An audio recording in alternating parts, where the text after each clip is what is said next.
वाटिका आई, जिसमें बहुत सारे आम के पेड़ लगे हुए हैं, पर कैसे वृक्ष और कैसे फल, जिन वृक्षों के पत्र कभी भी सूखते नहीं, हमेशा नित नवीन हरित रहते हैं, और उनके ऊपर जो आम के फल लगे हैं उसमें न तो छिलके हैं न गुठली है, सिर्फ रसी रस फल के रूप में टिंगा हुआ है। पूरा बाग ऐसा, पूरे फल ऐसे, न गुठली न छिलका, सिर्फ रसरूप फलवान लगे हुए हैं, और उस डाली के ऊपर एक तोता बैठा हुआ है। कृष्णदास जी ने विचार किया, जिस भगवती को उस भगवत स्मरण करने की श्री महाप्रभु जी ने कही थी, वो ये तोता ही तो नहीं।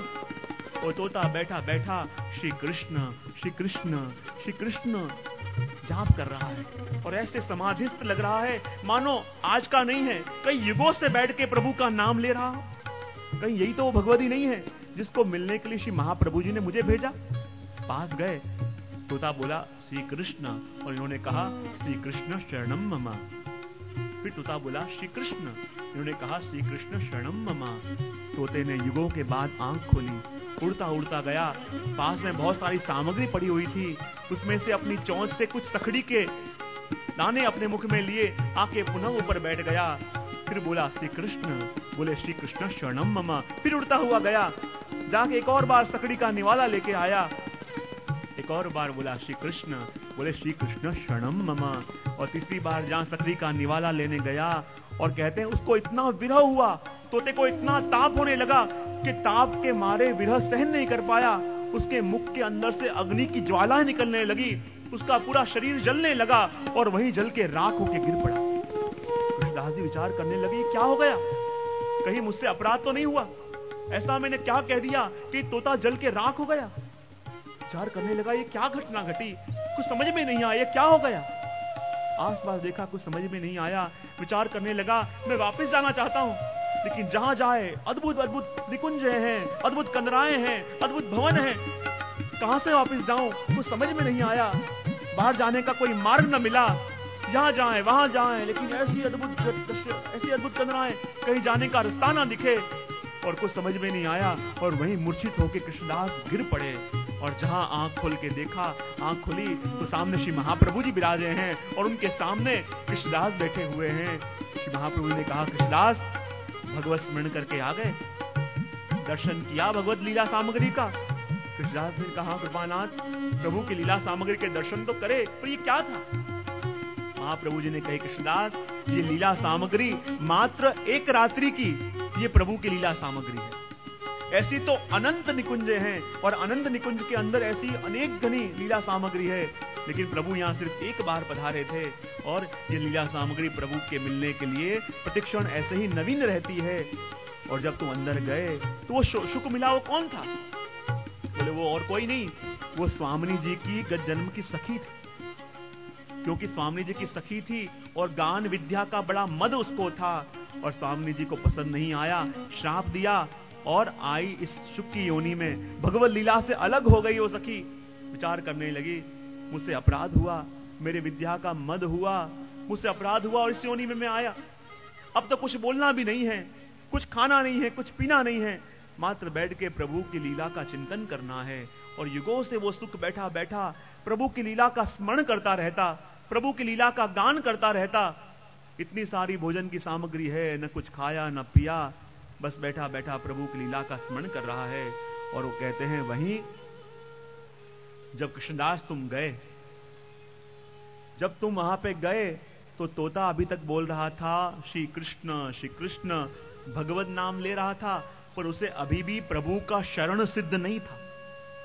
लेकिन जैसे तुम उसके पास गए, उसने कहा श्री कृष्ण, और तुमने कहा श्री कृष्ण शरणम मम। उसने कहा कृष्ण, तुमने कहा श्री कृष्ण शरणम मम। तुमने 3 बार जब अष्टाक्षर का स्मरण किया, तो अभी तक भगवत नाम ले रहा था, पर भगवती का संग हुआ, इसलिए उसे शरण सिद्ध हुआ। और जब शरण सिद्ध हुआ, तो पहली बार तो उसने सखड़ी के कुछ दाने लिए, दूसरी बार भी लिए, लेकिन जहां तीसरी बार अष्टाक्षर का स्मरण किया, और उसे इतना वियोग होने लगा, इतना ताप होने लगा, क्योंकि शरण सिद्ध हो गया। और विचार करने लगा, और इतने युगों से खाए पिए बिना मैं जो भगवत नाम ले रहा था, तो अचानक ऐसा क्या हो गया, किस लौकिक पदार्थ के अंदर भगवत नाम को छोड़ के मेरी रची गई।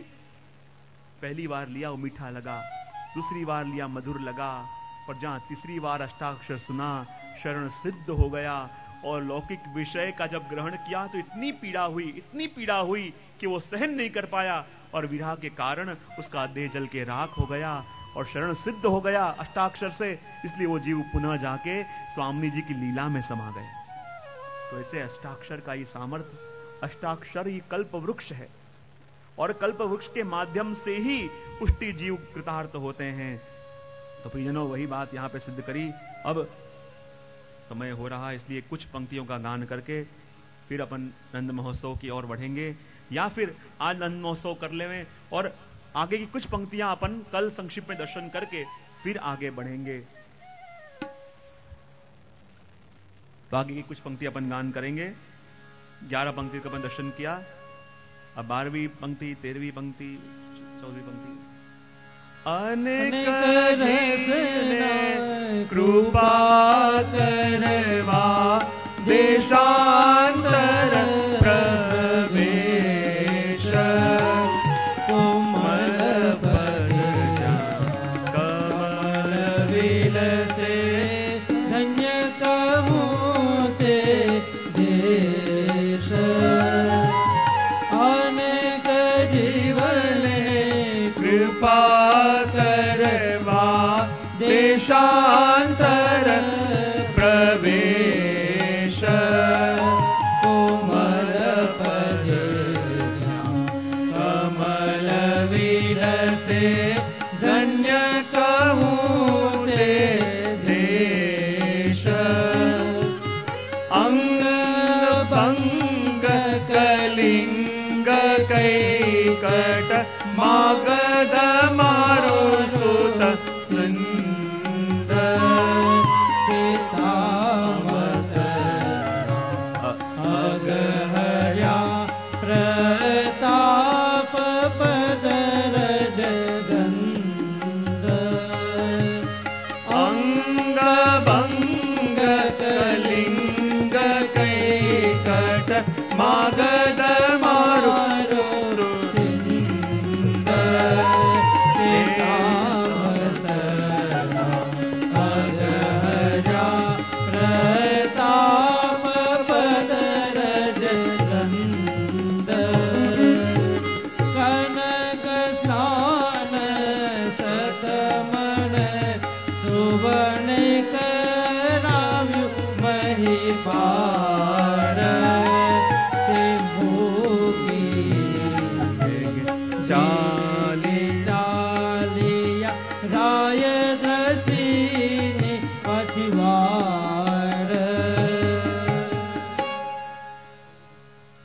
अनेक जीवने कृपा करवा देशांतर प्रवेश, कोमल पद जहाँ कमल विल से, धन्य कहूँ ते देश। अनेक अनेक जीवों के ऊपर कृपा करने के लिए आपने अनेक अनेक प्रदेशों के अंदर प्रवास भी किया। कौन कौन से? अंग बंग कलिंग कैकट मागध मारु सुर सिंध। अंग यानी सरयू के पास का क्षेत्र, बंग यानी बंगाल का प्रदेश, मागध हाजीपुर से लेकर पूर्व बंगाल तक का, मारू मारवाड़, सुर सौराष्ट्र, सिंध सिंधु नदी तक का, ये सारे प्रदेशों के अंदर अनेक अनेक जीव आके बसे हुए थे जो देवी थे और उन जीवों के ऊपर कृपा करने के लिए आप वहां पधारे। इसलिए तो कहते हैं कोमल पद जहाँ कमल विल से, धन्य कहूँ ते देश। ऐसे ऐसे अनेक जीवों के ऊपर कृपा करने के लिए श्री वल्लभ पधारते हैं। इसलिए तो पूज्य पितृचरण भी जब अनेक अनेक देशों में पधारे और कैसे कैसे जीव, कैसे कैसे वैष्णव जो वर्षों से थे, पुष्टि के थे, पर पुष्टि से विमुख थे, आपके पदार्पण से जैसे सन्मुख हुए। तो श्री वल्लभ जब पधारते हैं प्रदेश में तो उनका मूल उद्देश्य तो अपने निज जनों के ऊपर कृपा करना ही होता है, चाहे निमित्त कोई भी हो, निमित्त चाहे कोई भी हो, पर उद्देश्य तो कृपा करने का है। और जिस जिस प्रदेश में आप न पधारे, जिस जिस प्रदेश वैदिक यज्ञ आदि कार्यों के लिए त्याज्य थे, तो उन पे आप न पधारे, पर जब पास आप विराजे तो उनके पद रज की सुगंध मात्र से उस प्रदेश में रहने वाले जीवों का उद्धार हुआ।